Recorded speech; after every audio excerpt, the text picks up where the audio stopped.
Welcome to today's Core Thursday Thoughts. Today's topic is remembering Srebrenica. To start off, I'm going to pose to you the question, what does a bridge mean to you? Well, structurally speaking, a well-engineered bridge forms a connection between two areas, helping to aid movement between these locations. However, metaphorically speaking, building bridges between communities plays a crucial role in confronting hate in our societies. At this very moment today, the world is trying to form a human bridge to support ethnicities and communities and ensure each one of us matters regardless of our background, beliefs or race. Today we will explore what happens when bridges don't exist in communities and the consequences of prejudice and racial hatred. Sunday, 11th of July 2020 marks Srebrenica Memorial Day, where we will commemorate the Srebrenica genocide which took place in Bosnia in 1995. Genocide is an act committed with the intent to destroy in whole or part a national, ethnic, racial or religious group. But genocide does not begin with mass killing. It begins when people start to think of themselves in terms of us and them, when prejudice, discrimination and dehumanization occur against a group of people. 8,372. What does this number mean to you? In 1995, 8,372 people were murdered in Srebrenica. Most of those killed were men and boys. Why did this atrocity take place, you may ask? Today we will reflect on the genocide that took place 25 years ago. It was a culmination of a campaign of ethnic cleansing in Bosnia-Herzegovina that began in 1992. Today we remember the over 8,000 mainly Muslim boys and men who were killed because of their identity. The conflict in Bosnia began in 1992 with a campaign of ethnic cleansing, which sought to remove individuals of different ethnicities from large parts of the country. By July 1995, over 35,000 Bosnian Muslim refugees were living in the town of Srebrenica, having sought refuge there from concentration camps, the destruction of their homes and mass killings. Srebrenica was supposed to be a safe area for those who sought refuge there. But in July 1995, Bosnian Serb forces mounted an attack on Srebrenica. Over 10,000 men who feared for their lives tried to escape through the woods on a treacherous 63-mile journey. The map on your screen shows the perilous journey that these men and boys took. The journey is now referred to as the Death March. Only 3,000 survived. The rest, along with those men who had remained in Srebrenica, were killed in a brutal campaign which saw 8,372 men and boys murdered. Over 23,000 women and children were also forcibly removed from the region. An attempt to destroy an existence. During the genocide in Bosnia, there was a systematic and premeditated cleansing of territories inhabited by anyone who the Serb forces believed did not belong there. The target during the genocide was Muslims. For the forces, it was not enough to remove all the Muslim inhabitants of Srebrenica. They removed every single trace of their existence and decimated homes, shops and places of worship. Whether consciously or not, we all have a favourite building, bridge, park or street. How different would our hometown of Birmingham look without all the iconic landmarks that we visit and love? For sure, we would have a gap in our skyline that would have a profound effect on us all. The video clip shows Srebrenica 25 years on. The strength of the survivors sharing their stories and fighting for justice serves as an inspiration for us all. We need to continually challenge all forms of hatred and shine a light on the strong and cohesive communities where hatred in all of its guises is challenged.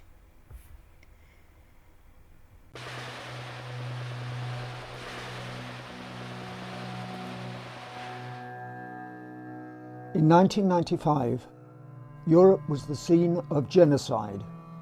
The bodies who lie here are the victims of the greatest atrocity on European soil since the Holocaust.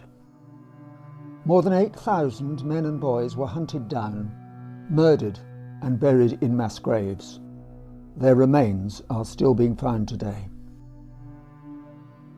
25 years on, the survivors and eyewitnesses who speak of the genocide risk being unheard.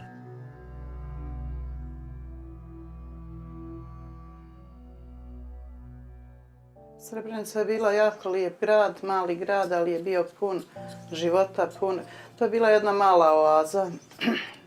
Čak je mirisala, svaka je kuća imala svoju terasu prepunu cvijeća. Po danas da sam ostala bez ikoga, bez oba dvoje djece, bez muža. Oprostite, suza mi je izdajica, nikad ne bi to uradila, ali suza...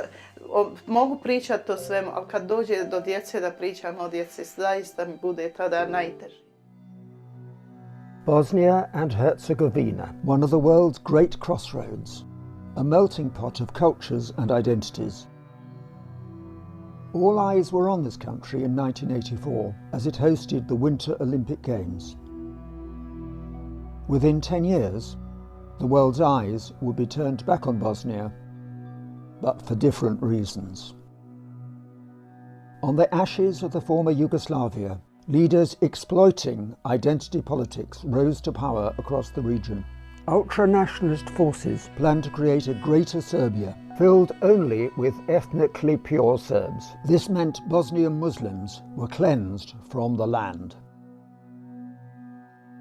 Serb forces, the most powerful military in the region, swept across Bosnia, sending people fleeing from villages in the north and east to concentration camps and slaughtering thousands of others. This was a battle of empire expansion, portrayed as a battle of faith and ethnicity.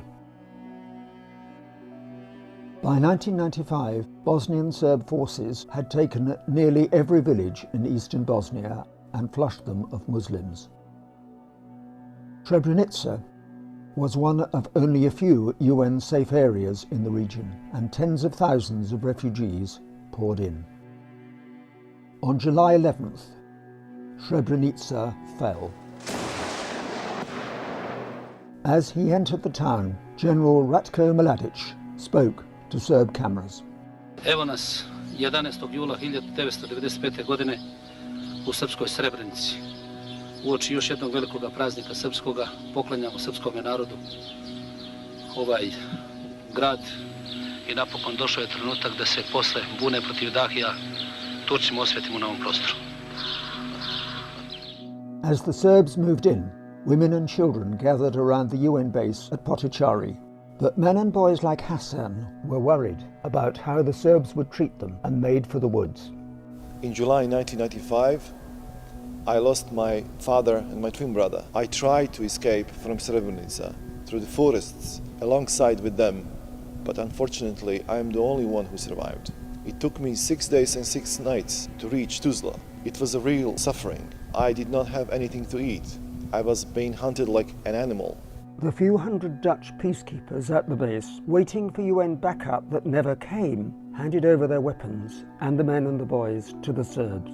For those men and the men who had tried to escape, this was the beginning of the single most horrific week of slaughter in recent history.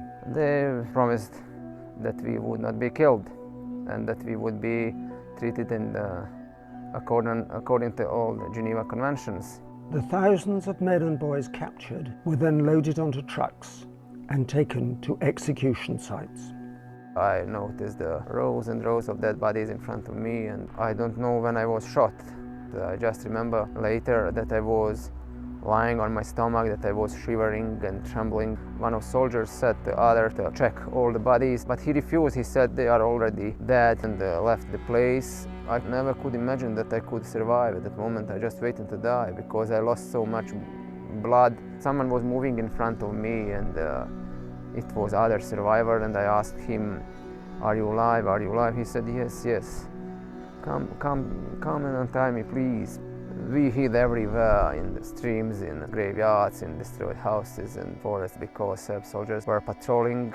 They collected the dead bodies and put them on the vehicles, and they took them to a mass grave. And it was a horrific scene at that moment for me. Hassan Hassanovic, a survivor of the genocide, is one of the guides at the Memorial Centre just a few miles north of Srebrenica and home to the former UN peacekeeper base. I survived to tell the story of Srebrenica genocide. It's very important that people know what happened in Srebrenica, that we educate young generations to make sure that similar thing does not happen ever again. 2010. godine sam ukopala oba dvoje djece i muža. Mog starijeg sina sam ukopala samo 2 koste od nogu, tako isto i od muža. Mali sin, rekli su mi da je kompletno tijelo, sam ne ima lijeve ruke, pola malog prsta. 25 years on, the survivors of Srebrenica are still fighting to have their voices heard. The strength of survivors in sharing their stories and fighting for justice inspires us to take action. Join us at Remembering Srebrenica and pledge this year to stand up to intolerance and hatred, to raise awareness of the Bosnian genocide, and to make every action matter.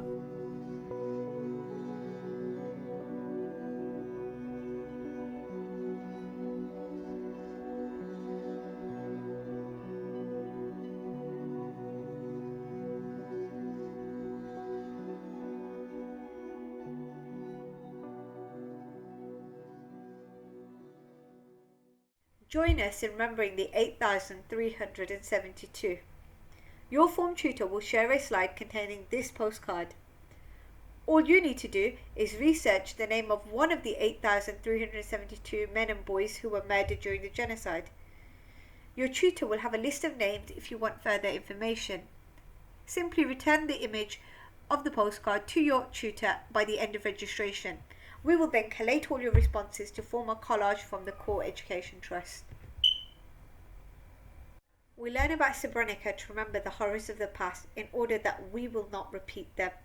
However, we can and should draw inspiration from the acts of bravery, heroism and determination to resist hatred. So to date, as we remember the over 8,372 victims of the Srebrenica genocide and their family members who survived, I would like you to make a pledge to be courageous in your lives, to stand up to hatred wherever you may see it, to speak out against injustice and choose hope amongst all other things.